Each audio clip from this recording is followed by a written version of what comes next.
الذی بارکنا حولہ، اس مسجد اقصیٰ جس کے ارد گرد ہم نے برکتیں رکھی ہیں۔ ارد گرد چونکہ سرزمین شام ہے تو اس میں اللہ نے برکتیں رکھی، دنیاوی برکتیں بھی رکھی ہیں اور روحانی برکتیں بھی۔ روحانی برکتیں یہ ہیں کہ جتنے پیغمبر اس سرزمین میں آئے کسی دوسری زمین میں نہیں آئے، اور جتنے پیغمبروں کی وہاں قبریں ہیں سرزمین شام میں اور بیت المقدس میں، اتنی قبریں پیغمبروں کی کہیں نہیں ہیں، کسی اور جگہ پہ اتنی قبریں نہیں ہیں۔ اور دنیاوی برکتیں کیا ہیں کہ وہاں کی پیداوار، وہاں کی ہوا بہت صحت کے لیے مفید ہے۔ انار، وہاں کا زیتون، وہاں کی انجیر، یہ سارے ایسے برکت والے پھل اللہ وہاں پیدا کرتا ہے، اور بہت وافر مقدار میں۔ میں ترکی کے میں شام کے بارڈر تک گیا ہوں۔ پہلے تو شام کا علاقہ بہت وسیع تھا، تو یہ تو اب جو شام ہے یہ تو تھوڑا سا رہ گیا ہے۔ نبی صلی اللہ علیہ وسلم کے دور کا جو شام ہے وہ تو بہت وسیع رقبہ تھا۔ تو وہ ترکی کے بارڈر میں جب آپ جاتے ہیں اور شام کی سرزمین ملتی ہے تو آپ کو اندازہ ہوتا ہے وہاں کی ہوا میں ایک خاص قسم کی ایک محسوس ہوتا ہے انسان کو اپنی صحت، اور ایک خاص قسم کی خوشبو محسوس ہوتی ہے۔ اور زیتون بہت کثرت سے پیدا ہوتا ہے، انجیر بہت کثرت سے پیدا ہوتا ہے، انار بہت کثرت سے پیدا ہوتا ہے۔ وہاں کے لوگوں کی صحتیں، ان کے چہروں کی فریشنس وہ صاف بتا رہی ہوتی ہے کہ اللہ نے زمین میں جسمانی برکتیں بھی بہت زیادہ رکھی ہیں۔ اور علماء نے لکھا ہے کہ اللہ نے جب یہ بتایا نا کہ مسجد اقصیٰ کے ارد گرد برکتیں، تو اس سے خود بخود یہ ثابت ہوتا ہے کہ جس مسجد کے مبارک ہونے کی وجہ سے اس کے ارد گرد اتنی برکتیں ہیں تو خود اس مسجد میں کتنی برکتیں ہوں گی۔ تو وہ مسجد بہت زیادہ برکت والی ہے۔ تبھی حدیث میں آتا ہے کہ جو مسجد حرام میں نماز پڑھتا ہے اسے 1,00,000 نمازوں کا ثواب ملتا ہے، اور جو مسجد اقصیٰ اور مسجد نبوی میں نماز پڑھتا ہے اسے 1,000، اور بعض روایات میں آتا ہے مسجد اقصیٰ میں 50,000 اور مسجد نبوی میں 1,000۔ اور یہ بھی رسول اللہ صلی اللہ علیہ وسلم کی صحیح حدیث ہے، لا تشد الرحال الا الى 3 مساجد، کہ سفر کیا جائے گا صرف 3 مسجدوں کی طرف۔ کیا مطلب؟ وہ سفر جو بنیت عبادت ہو، بنیت عبادت یعنی 3 مسجدیں ایسی ہیں جن کی طرف سفر کر کے ان مسجدوں کی زیارت کرنا ہی عبادت ہے۔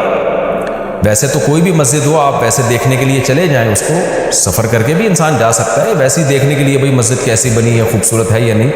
لیکن اعلیٰ وجہ تقرب یعنی وہ سفر جو بطور عبادت کے ہوگا، ان میں صرف 3 مسجدیں ایسی ہیں جن کی طرف زیارت کے لیے سے جانا ہی بذات خود شریعت میں مقصود ہے اور ایک عبادت ہے، اور ان میں جا کے نماز پڑھنے کی اضافی بہت زیادہ فضیلت ہے۔ تو وہ 3 مسجدیں آپ نے فرمایا، ایک مسجد حرام، ایک مسجد اقصیٰ اور ایک مسجد نبوی۔ تبھی مسلمان جب تک مسجد اقصیٰ آزاد نہیں تھی تو مسلمان مسجد اقصیٰ بھی سفر کر کے جایا کرتے تھے، مسجد حرام بھی اور مسجد نبوی تک تو الحمدللہ اب بھی جاتے ہیں، اور اللہ سے ہم دعا کرتے ہیں کہ اللہ تعالیٰ مسجد اقصیٰ کو دوبارہ آزاد کرائے تاکہ ہمیں بھی وہاں جا کے نماز نصیب ہو اور مسجد اقصیٰ کی ہمیں بھی زیارت نصیب ہو۔ یہ ہر مسلمان کی تمنا ہے،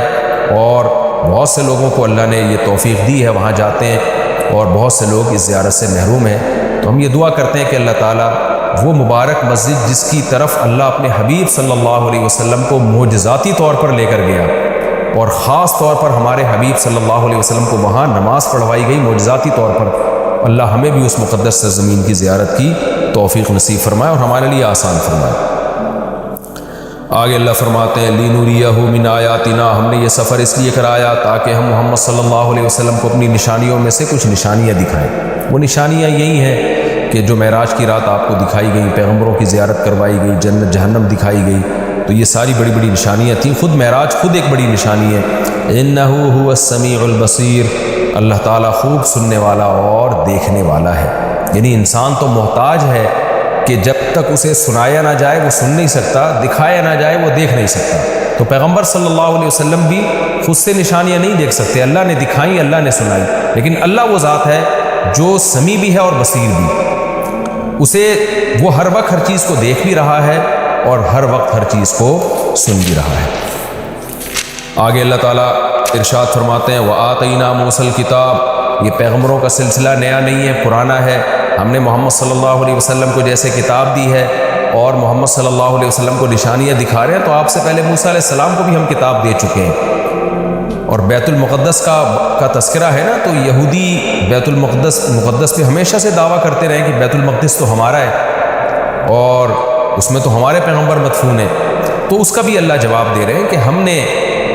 اہل یہودیوں کو کتاب دی تھی، مگر انہوں نے کتاب کا حشر کیا، تو آگے پورے رکوع میں اسی کی تفصیل ہے کہ کس طرح انہوں نے خدا کی نافرمانی کی ہے، جس کے نتیجے میں اللہ نے ان سے یہ خلافت چھینی ہے اور بیت المقدس ان سے چھینا گیا ہے، اسی کا تذکرہ ہے۔ وَآتَيْنَا مُوسَى الْكِتَابَ، ہم نے موسیٰ کو کتاب دی، وَجَعَلْنَاهُ هُدًى، اور ہم نے ہدایت بنایا تھا اس کتاب کو، لِبَنِي اسرائیل، بنی اسرائیل کے لیے،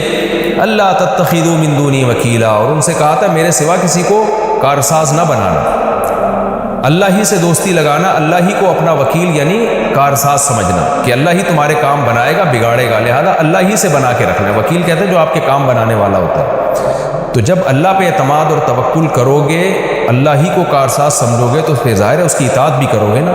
مگر یہودیوں نے ایسا نہیں کیا۔ آگے اللہ خطاب کرتے ہیں ذریۃ من حملنا مع نوح، اے وہ لوگوں جن کو ہم نے نوح کے ساتھ سوار کیا تھا، اے ان کی ذریت، یعنی اللہ تعالیٰ ہم سب سے پوری انسانیت سے خطاب کر رہے ہیں کہ تم وہ لوگ ہو جن کو ہم نے نوح کے ساتھ کشتی میں سوار کیا تھا، ان کی اولادیں ہو تم۔ نوح علیہ السلام کے ساتھ کشتی میں بہت سے لوگ سوار ہوئے تھے، ان میں نوح علیہ السلام کے 3 بیٹے بھی تھے، حام، سام اور یافس، جن کا نام بیان کیا جاتا ہے۔ تو باقی ساری نسل انسانیت کی انہی 3 بیٹوں سے چلی ہے۔ تو وہ چونکہ کشتی میں نوح علیہ السلام کے ساتھ سوار تھے، اس لیے اللہ نے کہا کہ تم اے انسانوں تم ان کی نسلیں ہو جن کو نوح علیہ السلام کے ساتھ ہم نے کشتی میں سوار کیا تھا، جو ان کے 3 بیٹے تھے۔ تو گویا اللہ کا بہت بڑا احسان ہے کہ تمہارے جو باپ دادے تھے نا، نوح علیہ السلام اور ان کے 3 بیٹے، وہ تو شکر گزار بندے تھے، جن کے شکر گزاری کی وجہ سے پوری انسانیت کو تباہ کر کے ہم نے چند لوگوں کو کشتی میں سوار کیا تھا، آگے تم انہی کی نسلیں ہو۔ اگر وہ شکر گزار نہ ہوتے تو تمہیں بھی زندگی اور حیات نہ ملتی، اس لیے آگے فرمایا انہ کان عبدا شکورا، نوح تو اللہ کے شکر گزار بندے تھے، تو تم انہی کی اولاد ہو جن کو ہم نے کشتی میں سوار کیا۔ تو گویا کشتی میں سوار کرنے والوں پر بھی ہم نے احسان کیا